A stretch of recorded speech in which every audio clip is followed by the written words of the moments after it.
so that you suffer a little pain at this moment, a little lack, a little disenchantment, a little kusumbuka kidogo, so that courtesy of this delayed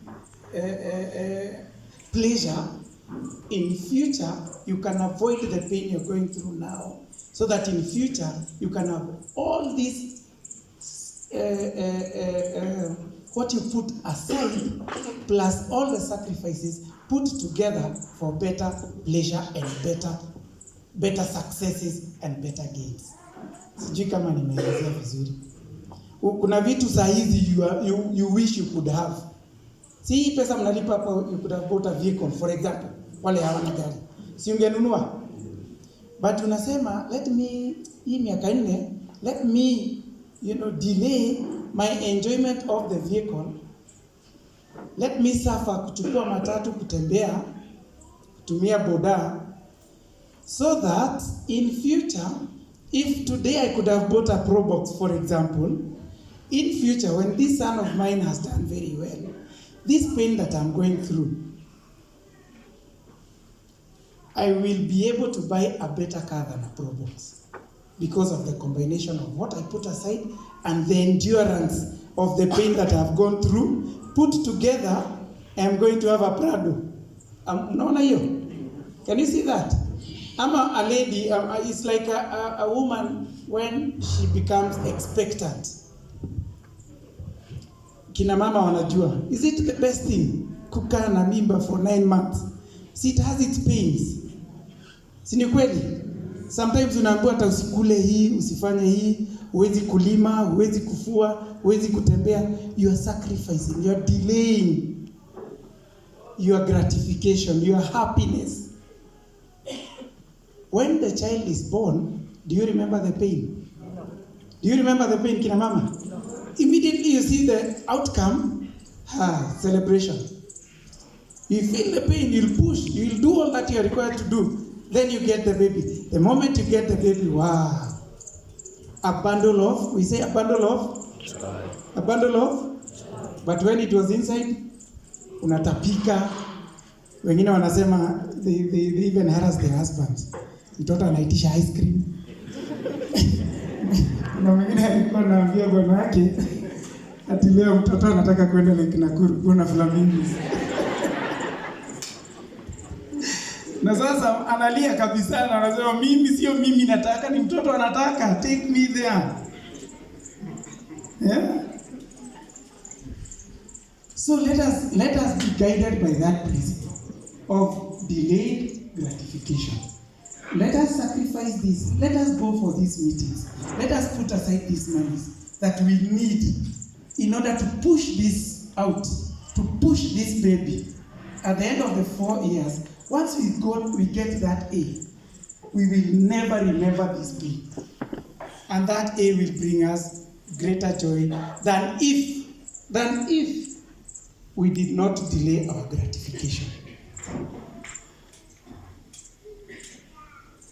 How many of you know their sons very well? Yesterday, I was in a school, we were screening students as they were coming in. I was showing the principal what we discovered. One girl, alikuwa amebeba vitu zingine hazieleweki. We had dogs from the military, and it's a military school, so they were screening the students as they were coming in. Alikuwa ameficha, amekuja na Royco, you have the flavors, chicken, beef, sijui gani ingine, amemix, a concoction, amefungia, akona Big G20, akona another type of chewing gum, another 20, akona PK, sijui 10 na ngapi, akona roll-on, akona bleaching powder, akona chocolate, hii chocolate kubwa hii, akona kaluma, and so many things. But now, what surprised us is that alikuwa ameweka kwa bag, and it passed through the dogs. But when they passed through the dogs didn't realize there was anything bad.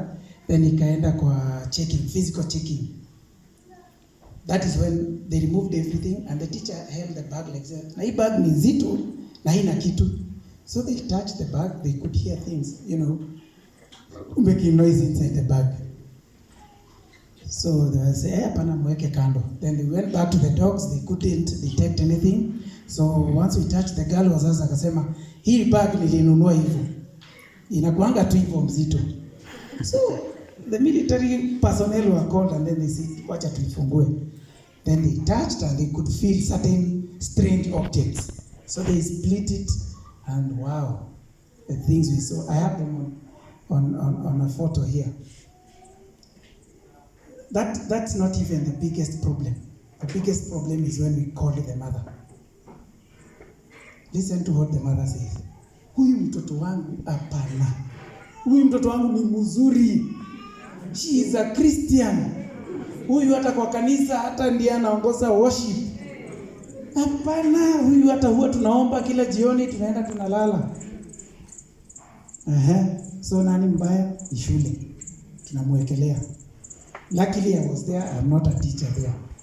There were other people from the military, they are not teachers there.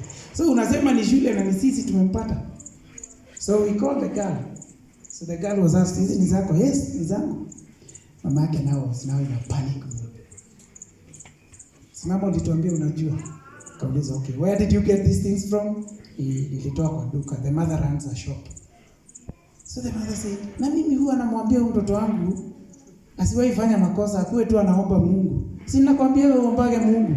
Sasa hii ndio unafanya. Mwalimu mimi huwa namwambia ombage tu Mungu. Hey. Is that the way we parent?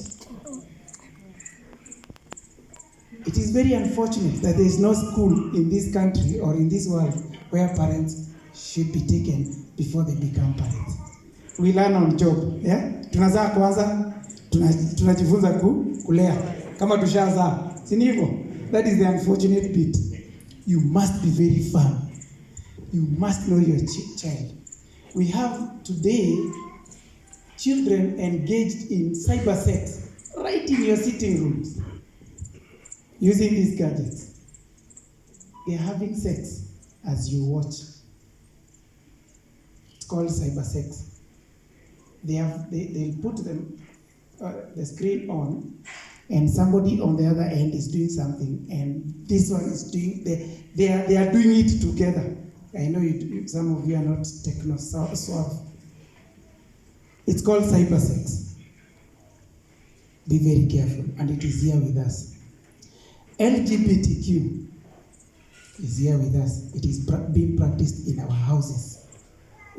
Huyo mama jana alikuwa anatuambia mtoto wangu hata hatokaji nje. Anakaaga tu, akikula anaenda kwa room yake. Akikula ni kweli anaenda kwa room yake. She doesn't go out. But what does she do in that room? How many times have you parents, especially parents of boys, akitairiwa ni mtu mzima. Huyo ni mtu mzima. Hakuna mtu mzima hapa. These are children. Hawa ni nini? Hawa ni watoto. Hear this, if you have ever regarded your son as a mtu mzima, you are a lost parent. These are children. They are under 18, most of them.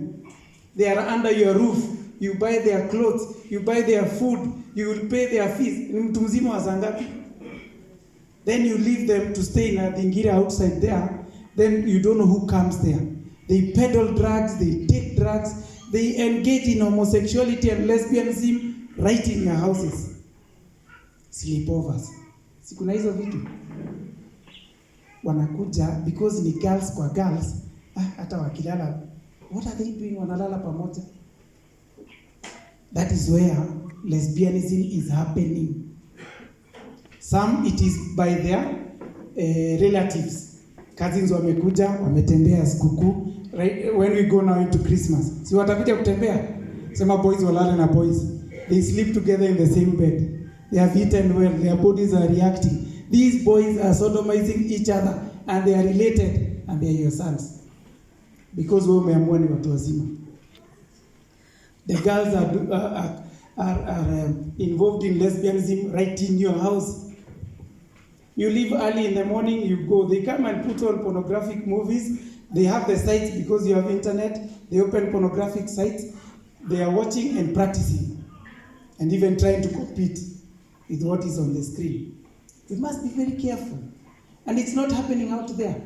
What Mwalimu said, our homes are worse than the worst school, or an average, the worst school in Kenya. Because we are too busy. Too busy. How many of you have looked at their grades? How many of you have discussed? How many of you have compared? Because that's what you need to do. Compare what the child got last term and what the child got this term. Then you go to the next one and tell them, I want to see consistent improvement in grades. It doesn't matter how many. Consistently. Anaongeza.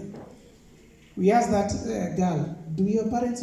This girl joined the school with 396 points. Listen to this. An A, 396. Right now, last exam, she had a D plus. From 396 to a D plus. Then when we asked the mother, have you checked the results? Niliona tu. Then what did you say? Nilisema baba yake ataangalia. So the father comes, saa 8, saa 9 amelewa, anamsalimia mom. Luckily, she's the only daughter and the last born. So ni mama ya daddy.